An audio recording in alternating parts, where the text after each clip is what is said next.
अस्सलामुअलैकुम dear students, हम हमारा 6th चैप्टर पढ़ रहे हैं। जैसा कि आप जानते हैं, international organisation in a unipolar world, that's the name of chapter. And yesterday we discussed about world's largest organisation, United Nation organisation, its origin. So today's topic is aims and objectives of UNO. Aims and objectives of UNO.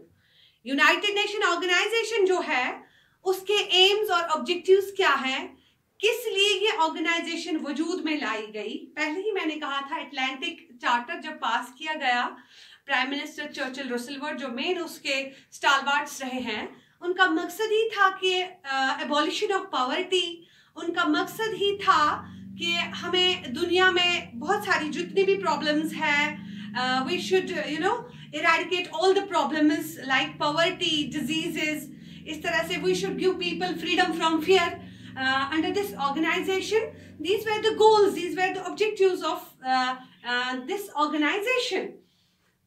Now, when United Nations organization came into existence, United Nations organization came into existence in 1945.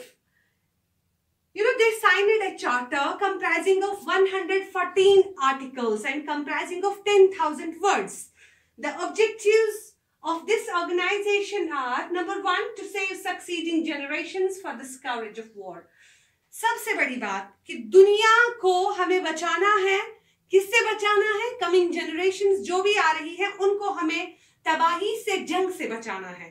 जैसा कि पहले मकसद रहा था league of nations का, to avoid second world war, but unfortunately league failed due to second world war. So the main purpose of this organization is, now this organization will work for succeeding generations and this organization will save succeeding generations from the scourge of war. जो भी नई generations आएंगी हमें उनको बचाना है, जंग की तबाही से बचाना है, क्योंकि मुल्कों के बीच में जब प्रॉब्लम्स खड़ी हो जाती हैं तो ऑब्वियसली जंग छिड़ जाती है। और जब दो मुल्क एक दूसरे के साथ जंग लड़ने में तैयार हो जाते हैं, एक दूसरे के साथ जंग लड़ाई झगड़े शुरू हो जाते हैं, तो उसके साथ साथ पूरी दुनिया इन्वॉल्व हो जाती। कुछ एक कंट्री को सपोर्ट करते, कुछ दूसरी कंट्री को सपोर्ट करते, नतीजा निकलता है वर्ल्ड वॉर स्टार्ट हो जाता है। तो इस ऑर्गेनाइजेशन का मकसद है कि नहीं, अब हम ऐसा होने नहीं देंगे।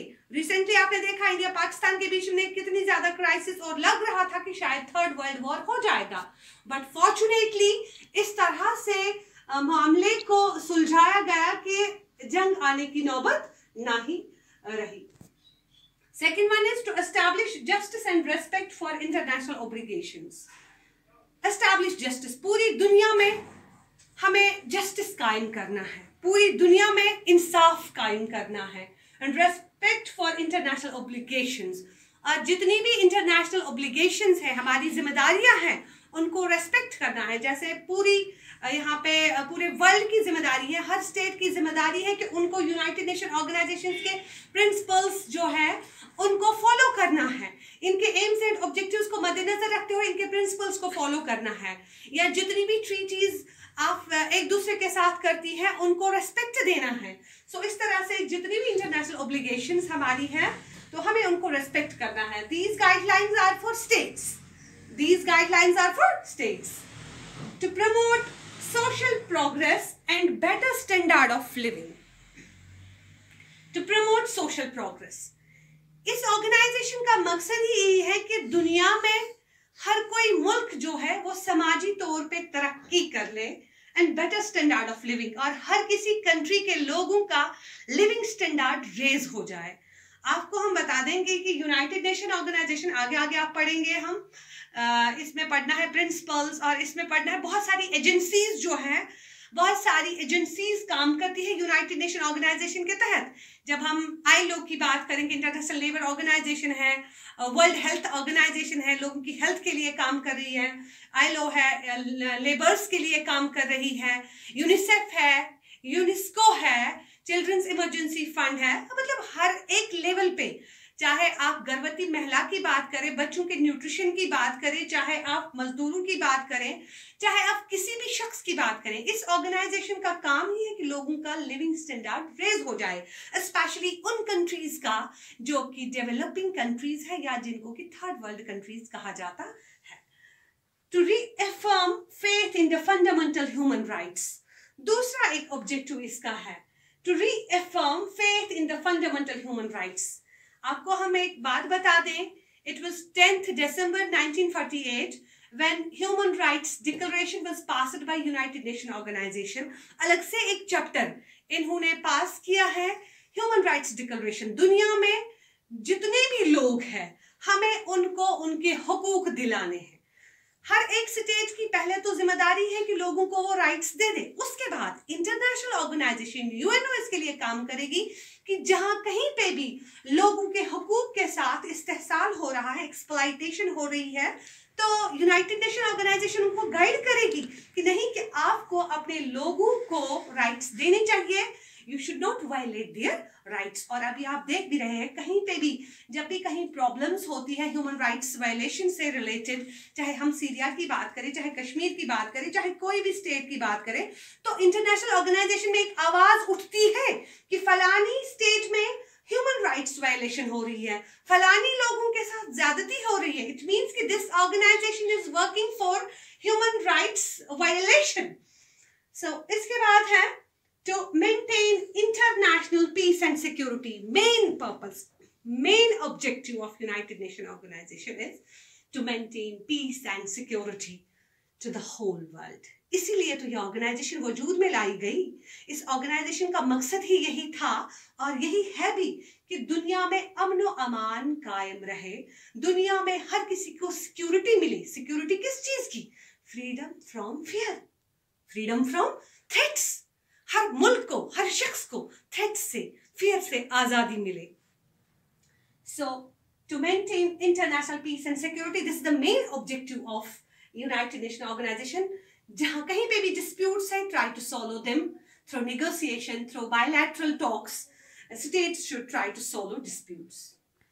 Another one is to develop friendly relations among nations. To develop friendly relations among nations. हर किसी कंट्री को एक दूसरे के साथ दोस्ताना ताल्लुकात कायम करने चाहिए। इंडिया पाकिस्तान की बात करेंगे, मैंने रिसेंटली भी आपको कोट किया था किस तरह से सर्जिकल स्ट्राइक्स हुए थे और किस तरह से इमरान खान ने बड़ी होशियारी से, अक्लमंदी से उसका सबूत दिया था जब उनने इंडियन पायलट को वापस किया। क्योंकि कंट्रीज जो है जब अमन अमान से रहेंगे, फ्रेंडली रहेंगे, तभी जाके तो पीस मेंटेन होगा दुनिया में, जो कि मकसद है इस ऑर्गेनाइजेशन का। बार बार ये कहते हैं कि अगर आपके इश्यूज हैं, डिस्प्यूट्स हैं, उनको पीसफुली सॉल्व कीजिए through negotiations, through bilateral talks. 7 जो है, to achieve international cooperation for solving international problems of economic, social and humanitarian character. इस ऑर्गेनाइजेशन का मकसद ही है कि स्टेट्स की जितनी भी प्रॉब्लम्स है, चाहे इकोनॉमिक प्रॉब्लम है, सोशल प्रॉब्लम है या ह्यूमैनिटेरियन प्रॉब्लम है, उनको सॉल्व करना है। जब हम बात करते हैं सोशल प्रॉब्लम्स की, आप देखिए बहुत सारे सोशल प्रॉब्लम्स हमारे यहाँ थे भी। अपार्थाइड की बात करेंगे, रेशियल डिस्क्रिमिनेशन जिसको हम कहते हैं, या हमारे यहाँ कॉलोनियलिज्म जैसी प्रॉब्लम थी, उसके लिए भी काम किया इन्होंने। या हमारे यहाँ आप देखिए WHO एक एजेंसी है जो इसी ऑर्गेनाइजेशन के तहत काम करती है, जिसका मकसद ही है इरेडिकेशन ऑफ डिजीजेस। आप देखिए पोलियो जैसी बीमारी, उसको खात्मा हुआ, बहुत सारी बीमारियां जितनी भी थी उनका खात्मा हुआ। और आजकल जो बीमारी चल रही है कोविड-19, उसके लिए भी वर्ल्ड हेल्थ ऑर्गेनाइजेशन काम कर रही है और कंट्रीज को हेल्प कर रही है। तो इसका मकसद ही है कि जितनी भी प्रॉब्लम्स है, चाहे ह्यूमैनिटेरियन प्रॉब्लम है, चाहे इकोनॉमिक क्राइसिस किसी स्टेट्स की है, किसी स्टेट की है जो पुअर कंट्री है, उनको हेल्प करना। तो इसी तरह से इस ऑर्गेनाइजेशन का खास मकसद है कि हर स्टेट जो है, हर स्टेट वो इकोनॉमिकली प्रोग्रेस करे, सोशली प्रोग्रेस करे और वहां पे ह्यूमन राइट्स वायलेशन ना हो। Another one is to promote and encourage respect for human rights and fundamental freedoms for all without distinction of race, colour, caste और रिलीजन। मेन मकसद इस ऑर्गेनाइजेशन का यही है कि रेस्पेक्ट फॉर ह्यूमन राइट्स, सबसे बड़ी बात, जैसा मैंने पहले भी आपसे कहा है, 10 दिसंबर को ह्यूमन राइट्स डिक्लेरेशन पास किया गया कि उसमें यही रखा गया है कि हर एक शख्स जो है, everybody is having right to life and it's the duty of every state to give some rights to the people, and with the help of these rights they will develop their personality. एक इंसान का मकसद क्या है दुनिया में आने का? कि उसको जीने का हक मिले, उसको खाने पीने की, उठने बैठने की, सोचने समझने की, हर एक चीज की उसको आजादी मिले। और इस ऑर्गेनाइजेशन के तहत ये काम कर रही है कि हमें रेस्पेक्ट करना चाहिए ह्यूमन राइट्स का। लोगों के हकूक जो है उनको रेस्पेक्ट दे दीजिए, उनके हकूक जो है उनको दिला दीजिए। अगर कोई स्टेट नहीं दे रही है तो ये ऑर्गेनाइजेशन जो है ये उनको वार्न करेगी, ये उनको बताएगी कि नहीं, पूरी दुनिया में जहां पे भी डेमोक्रेसी है वहां पे people are enjoying rights. So हर स्टेट को ये राइट्स देने चाहिए। और फंडामेंटल फ्रीडम्स फॉर ऑल, हर किसी को फ्रीडम्स देनी चाहिए, fundamental freedoms, freedom of thought, speech, expression, freedom of movement, freedom of profession, freedom of life, ये सारी जो है हर किसी को देनी चाहिए, किसी भी भेदभाव के बगैर। तो ये ऑर्गेनाइजेशन काम ही इसीलिए कर रही है कि इनका मकसद ही यही है कि दुनिया में लोग खुश रहे, उनको अमन अमान की जिंदगी मैसर हो, उनको राइट्स मिले, उनको फ्रीडम्स मिले, उनको जीने का हक मिले, उनका लिविंग स्टैंडर्ड रेज हो, उनको जहां कहीं पे भी वो रहे वो पीस से रहे, सिक्योरिटी से रहे। ओके, अल्लाह।